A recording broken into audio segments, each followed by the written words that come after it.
Selamat datang di webinar diskusi online bersama Pendeta Esra Soru. Dalam webinar ini, kita mengadakan diskusi dengan cara yang berbeda. Anda akan diberikan kesempatan untuk bertanya dan mengangkat topik-topik yang ramai dibahas mengenai Kristenan. Berikut adalah cuplikan video dari diskusi-diskusi yang kami lakukan setiap Senin 2 minggu sekali jam 7 malam. Dan bagi Anda yang ingin mendaftar, silakan Anda bisa klik link yang tertulis pada caption.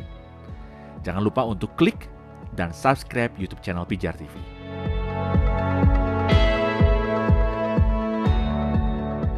Tadi pembahasan sebenarnya jadi keingat juga tuh yang masalah kasus Sigi ya.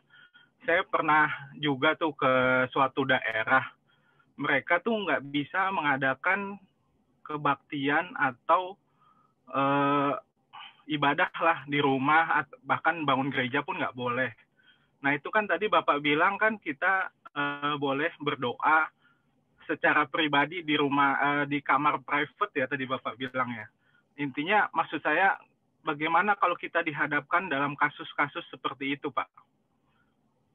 Apakah yang kita lakukan sebagai orang Kristen misalnya di dalam kondisi di suatu daerah yang kita tidak bisa mengadakan ibadah atau kebaktian keluarga atau kebaktian wilayah gitu.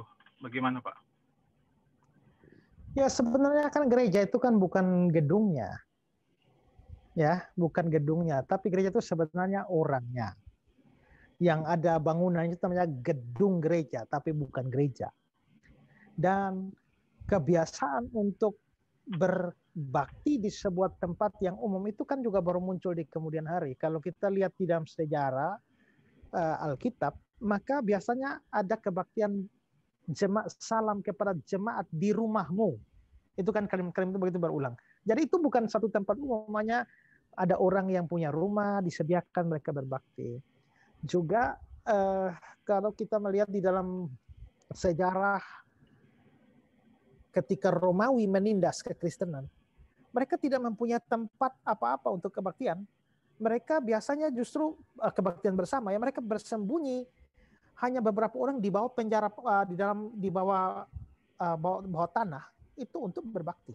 Bahkan saya pernah membaca mereka berbakti tanpa menyanyi, tanpa suara. Jadi misalnya mau nyanyi lagu ya Amazing Grace, ya sudah mereka tulis Amazing Grace, angkat.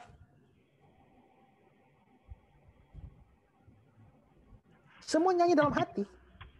Semua menyanyi dalam hati, semua doa dalam hati. Ya. Firman Tuhan itu di ini saja di dalam tulisan-tulisan dan mereka saling berbagi-bagi ya untuk membacanya. Jadi memang dalam kondisi yang sukar itu memang tetap tidak masalah menurut saya kalau kita tidak berbakti dalam bersama-sama dalam jumlah yang besar. Ya. Nah, hanya memang kalau terjadi sekarang di Indonesia kan juga keterlaluan karena kita punya negara ini kan bukan seperti Romawi yang menindas kekristenan. Kita negara yang Pancasila, yang toleransi, tapi kalau terjadi seperti itu kan memang menyedihkan ya. Nah, tetapi dalam kaitan yang Bapak kami yang private room tadi, itu bukan berarti bahwa Tuhan Yesus mengajar kita doanya harus dalam kamar. Karena kalau mau KKR di lapangan, kan nggak bisa doanya di kamar. Tapi maksudnya adalah bahwa doa itu harus secara pribadi.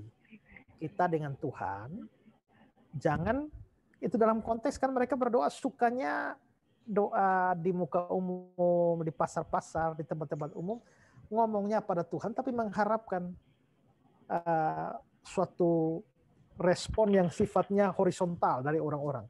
Makanya masuk, kan tadi mereka berdoa di tikungan jalan dan di pasar-pasar. Reaksinya masuk ke dalam kamar. Jadi hanya kamu dengan Tuhan, jangan berurusan dengan orang. Nah, konteksnya seperti itu. Jadi maksudnya doa harus bersifat pribadi kepada Tuhan, bukan berarti wajib masuk kamar. Tapi dalam kondisi-kondisi seperti itu, di mana kekristenan ditekan, menurut saya nggak masalah kalau kita nggak kebaktian bersama-sama di suatu gedung khusus. Ya. Terima kasih, saudara sudah menyaksikan cuplikan diskusi bersama Pendeta Esra Soru. Jangan lupa segera mendaftar dengan klik link pada caption sekarang juga. Informasi selengkapnya ada pada image di akhir video ini.